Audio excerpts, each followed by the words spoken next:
Hi, I'm Dr. ZaLonya Allen with the National Entrepreneurs Association, and today I'm here with Patricia Garcia, the second place winner in our 2021 National Virtual Pitch Competition. Hello, Patricia, how are you? Hi, Dr. Allen. I'm great. Thank you for having me. I'm so excited to get this interview started. Awesome. So, first of all, congratulations. You won second place, which includes $1,000 cash, a brand new Dell computer, and a 1 year membership to NEA. Now, when we announced you as the winner, you had this incredibly shocked look on your face. What was going through your head? So, this was my second time competing in this pitch competition. So I thought, okay, I thought I stepped it up this time.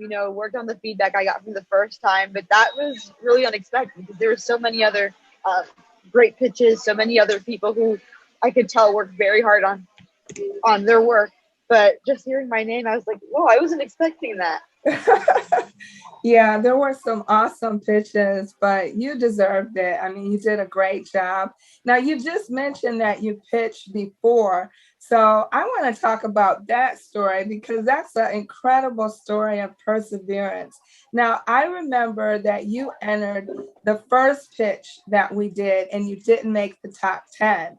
And then you entered the second time and you made the top 10. Then you entered a third time and you won second place. So, talk about that, your perseverance. What made you keep trying? What is that about you? Yeah.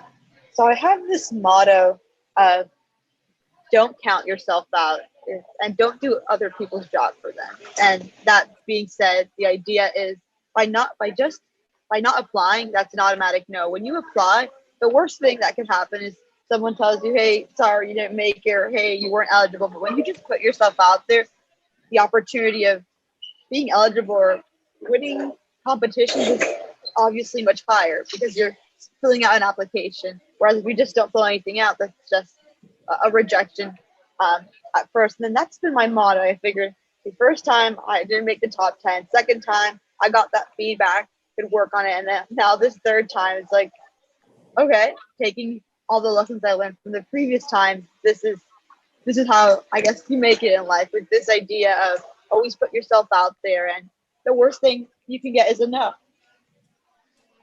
Absolutely. I think as an entrepreneur, you have to be able to persevere. Um, that's just a part of being an entrepreneur. So tell us what you're going to do with the prizes and how is that going to help you grow your business? Yeah. So with the $1,000, that is going to be used towards mobile app development. So we will more than likely, the idea is to have a launch on 10 college campuses by spring 2022. So using these next couple of weeks of the fall semester to build out this mobile app that would be compatible with Android um, and iOS devices. Right now, our product has been working on Instagram and it's been generating revenue. Students have been shopping on it from across the nation, but the Instagram has kind of met the need, and with this increase in customers on the platform, being able to automate a lot of these transactions through the creation of a mobile app is going to be our next step, and that's where the $1,000 will go towards. In terms of the Dell computer, that that's exciting. I'm a college student, recent or graduate student, just started um, out here at the University of Southern California as of Monday, and I've been in need of a new computer. So, and I like to say that my academics and my entrepreneurial journey sometimes overlap quite a bit. I'm pursuing a master's in product development engineering, so it's kind of comes hand in hand with this entrepreneurial venture. So, being able to use this Dell computer will obviously allow me to continue in my academic studies, but as an entrepreneur, conducting my business, making pitches, all that good stuff that comes with being an entrepreneur. And then in terms of the NEA membership, being able to access such a wonderful community of other like-minded entrepreneurs, other people who are on a similar mission, have faced similar challenges, is I think something that's going to be really rewarding this next year. And I think after the year's done, hopefully continuing to be a member. Wonderful. Can you talk a little bit about the benefits of participating in a pitch contest for those who may be thinking about doing it? Because I think beyond winning the prizes, there's so much benefit that you can get from just the preparation and the Yep. feedback. So talk about that. Sure. So I have competed in a couple of pitch competitions, and every time I apply to one, it's never the same. It's always a different set of people who have different insights, and just one comment could be maybe that revolutionary point in your business where you're like, I hadn't thought about that before. Let me see how I can incorporate that in my business. And that could be something that you hadn't thought of before, and is that spark that you need to get to the next level. And obviously the exposure you get from applying to them is amazing. So, and I think one upside of COVID is now in this virtual world, we're able to connect virtually, and you get this exposure from people all over the world. So I could be right now physically in California, but let's say someone's in Michigan. Someone who is watching the pitch competition can be like, "Oh, hey, I have a friend, or I have a student in college. I heard about this college thrifts platform. You should check it out." And then it's just a rippling effect. So people from around the nation start to hear about it, and the exposure aspect is obviously quite great. And then something I've learned to value too is the feedback and the knowledge that the other participants can share too. I think since sometimes a lot of these pitch competitions are industry agnostic. For example, as a student, it wasn't just an e-commerce business. There's people working on things within the bakery industry and whatnot. So you get to learn about what other people are working on, and maybe learn a thing or two that you didn't know before. Awesome. What is your ultimate goal? Now, I know that you were a student in Miami and now you're a student in California. What school did you graduate from? What school are you going to? And how Sure. does all this fit together with your business, College Yeah. Thrifts? So I just recently graduated from Florida International University. It's a Hispanic serving institution in Miami, Florida, quite a big public university down there.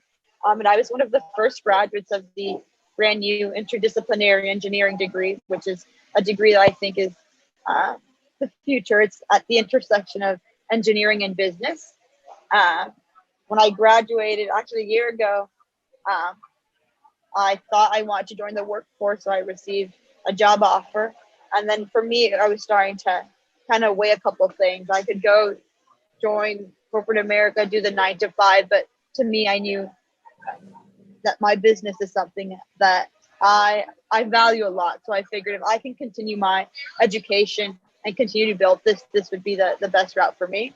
So as of Friday, I've moved out to Los Angeles, California, and I'm a master's student at the University of Southern California, pursuing a degree in product development engineering, which it's continuing on this interdisciplinary track at the intersection of engineering and business. And I'm actually here at USC. I'm a Gen Full Fellow, so it's fellowship that provides full funding, tuition for minority students in engineering. So that's how I've been funding myself out here. Wow, you're a real globetrotter. So the great part about NEA is that you can be a member virtually. We have a lot of virtual events that members can attend and still be around that energy of just being with entrepreneurs and like-minded people. Yep. So I'm curious, you did such a great job last time and this time. What is your process? How do you prepare for a pitch? Yeah. So this is tricky because for the NEA pitches are 3 minutes. So for me, we usually get a rubric. So if the rubric is provided, I usually go through the rubric and try to go through my 25 slide pitch deck. And that's not the usual amount I have. And then from there, I have to practice a couple of times within a given time frame. So I have 3 minutes. I need to pick out from these slides which are the most important ones.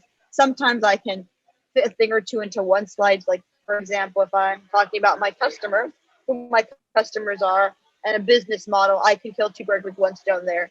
I know my customers are these college students, and the business model somewhat intertwines into this idea that students being the customers, we generate revenue by taking 20% of every sale. But kind of trying to combine certain things together. So that's always really important. The time allotted, the number of slides that we have to present. Considering all that, or one of the things I take into account before presenting. And yeah, I think usually if I've had pitch competitions before, I take that feedback and incorporate it into my new deck. And even if it's some slides that I won't be using, it's that comment from the previous pitch competition that I can include to kind of just revamp the slides and what I'm going to say as well. Okay, awesome. That's a great process. Well thought out process. So do you have any final words for our audience, our sponsors, before we wrap up here? So for the audience watching this, if you're an entrepreneur, wanting a rising entrepreneur, aspiring entrepreneur, I think that motto of just putting yourself out there, when you put yourself out there, the worst thing that you can do is but by not applying or just not taking that leap of faith, you're just doing it's an automatic rejection. So put yourself out there. There's so many opportunities to take advantage of. I think that's it. That's my life motto when it comes to school, when it comes to this entrepreneurial endeavor. And then in terms of the sponsors, thank you so much for investing in this community of entrepreneurs. I think I speak on behalf of everyone in the entrepreneur community. At least for me, it's investing in the next generation of entrepreneurs. And I think I don't come from a family of entrepreneurs, so this is a legacy I hope to continue. And yeah, thank you. Thank you. It's so rewarding to hear entrepreneurs get excited when they win those Dell computers, and they always say, I needed a new computer, because technology changes so much. You have to keep upgrading. So thank you to Dell. Thank you to Comerica, whose generosity allowed us to offer coaches this time, as well as add an additional winner, because when we first started the pitch, we only had 2 winners. So thank you, Patricia, for joining me today, and for all of your words of wisdom. And to our audience, thank you for tuning in. That concludes our interview, and I will see you guys next time.